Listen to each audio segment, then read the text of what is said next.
Para sa iyo, ka-riders, anong pipiliin mo dito sa dalawa? Si Rossi Breeze 150 ba? O si Rossi Sparkle 125 Fi?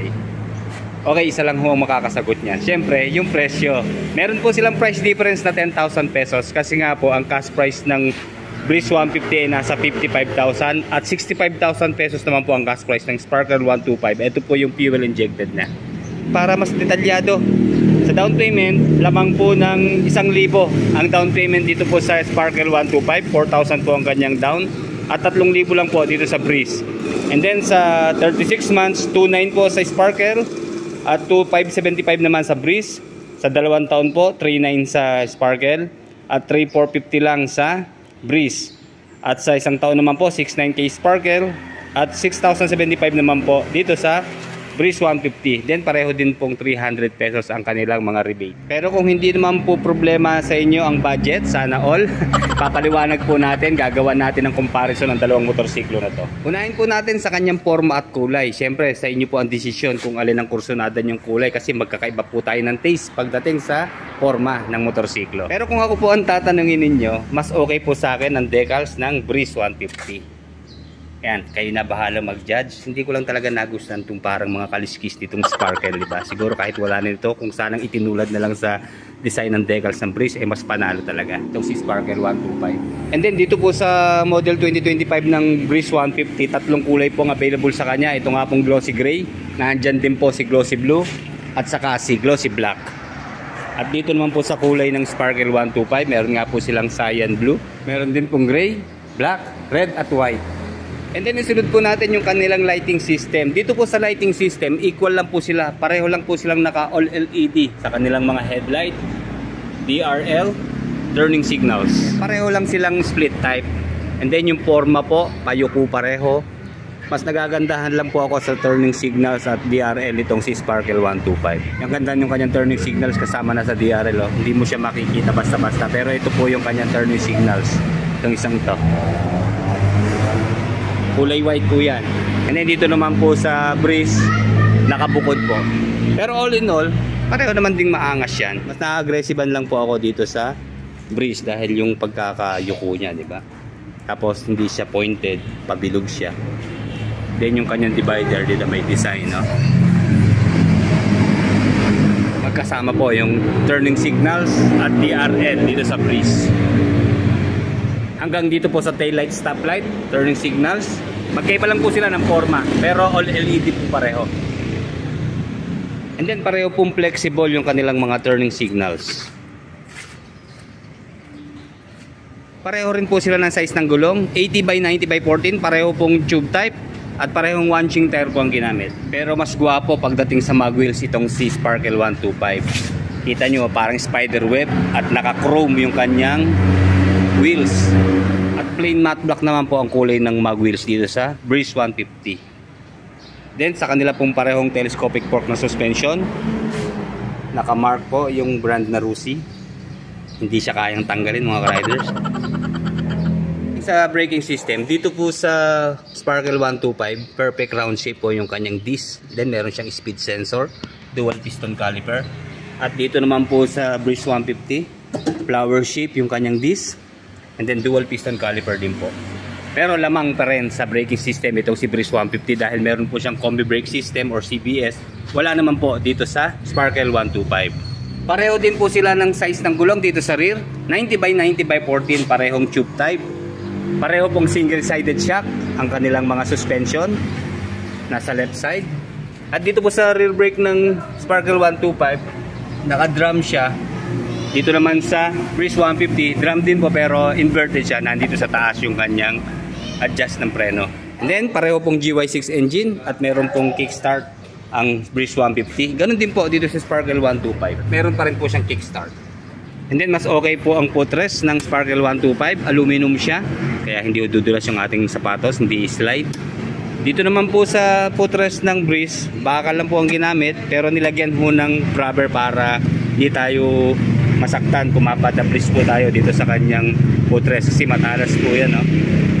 Then sa muffler naman po, medyo maiksi po ang muffler ng Sparkle 150 pero maganda po ang design ng kanyang heat guard, mas malapad Then naka stainless Allen bolt po ang ginamit sa kanyang tornilyo. Yun lang, medyo bitin hindi pa sinagad para talagang hindi tayo mapapasok. At sa heat guard naman po ng Breeze 150, fully protected tayo. Mahaba yung kanyang heat guard and then flexible plastic siya. And then pareho po silang air cooled pa rin sa cooling system, pero mas maangas po ang fan cover nitong si Breeze 150. Kita nyo, para siyang yung pang NMAX.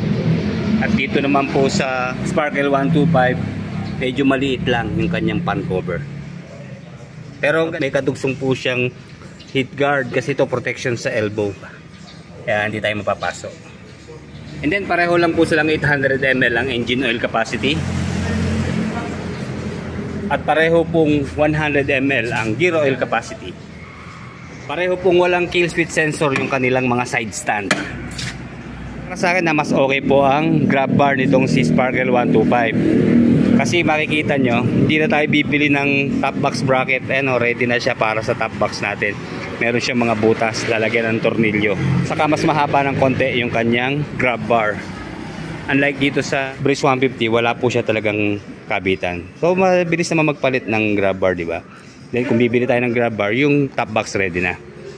Yun lang, pareho silang walang rubber. Kala ko may rubber itong si Sparkle, wala rin pala. And then ang baba, medyo ayoko ho na eksaktuhan lang yung mga kamay natin dapat medyo itaas pa ng konti, di ba? And then sa kanila naman pong upuan, pareho lang po ng shape, lapad nila pareho dito sa rider seat. Pero mas nalalambutan po ako sa foam nitong si Breeze 150. At mas magaspang po yung kanyang seat cover. Dito naman po sa Sparkle 125, magaspang din naman siya, pero mas magaspang po talaga ang Breeze 150. At malambot naman, pero mas malambot pa rin siyempre si Breeze 150. At tapos yung kanila pong shape, yung tabas, equal lang sila ng shape. Pareho pong single tone, wala na mga stitches. And then sunod natin yung kanilang U-box. Alam nyo, sa U-box po ng Click, nasa 18 liters. Nakakapag-fit po yon ng full face helmet, yung standard size. Pero dito ho, siguro nasa ano lang to, 16 liters kasi hindi makapag-fit ng full face helmet Pero hindi ko na ma-recall mag-check tayo kung kakasya ba rito sa dalawa ang full face helmet.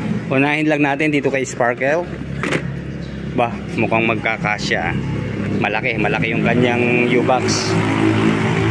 Okay, medyo angat pero pwede hong ilak. Huwag kaya lang, siyempre hindi komportable, medyo nakaangat na ganyan Pero pwede kasi flexible naman itong kanyang upuan.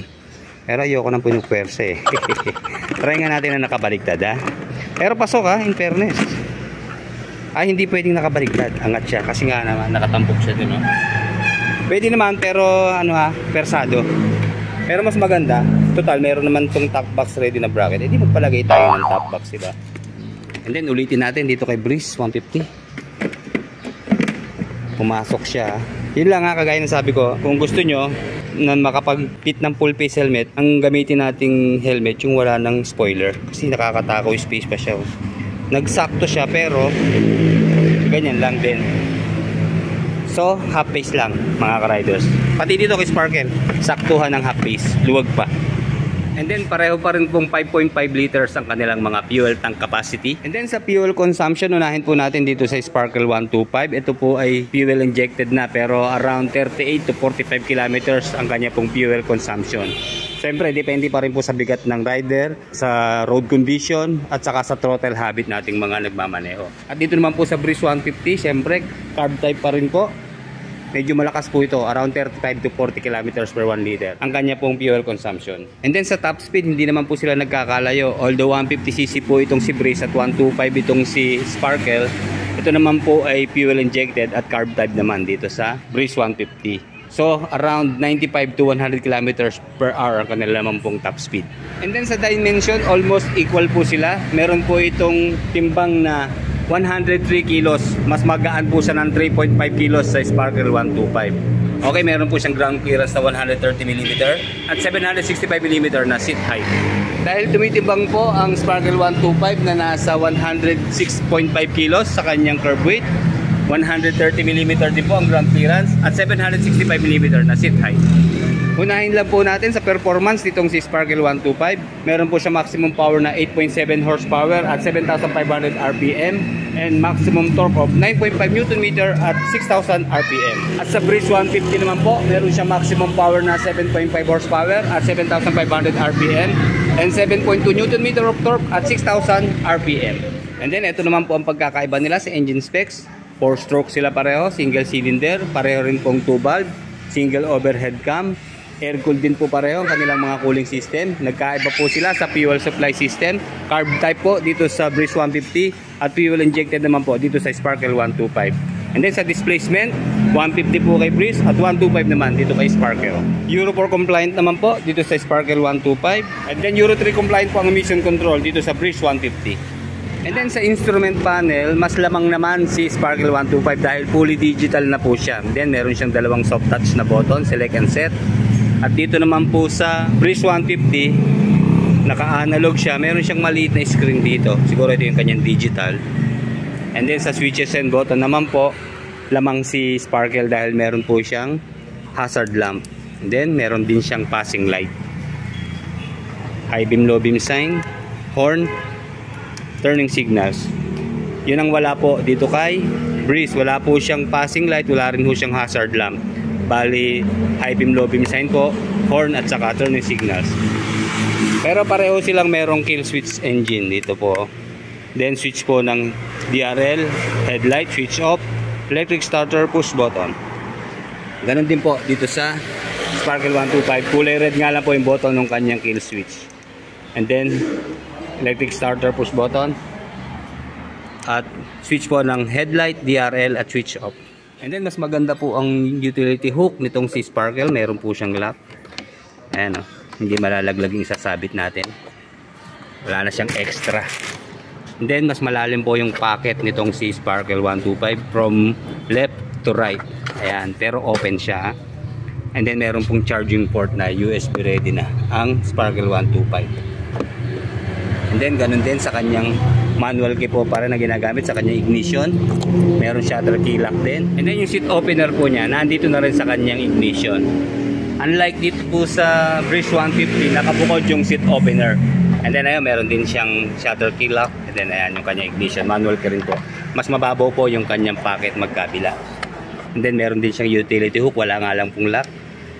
And then sa kanila naman pong gulay board or floorboard, pareho pong nasa right side ang battery. Pareho din naman magaspang yung kanilang mga footboard, hindi na kailangan ng matting. Sa size naman po, equal lang din sila mga riders.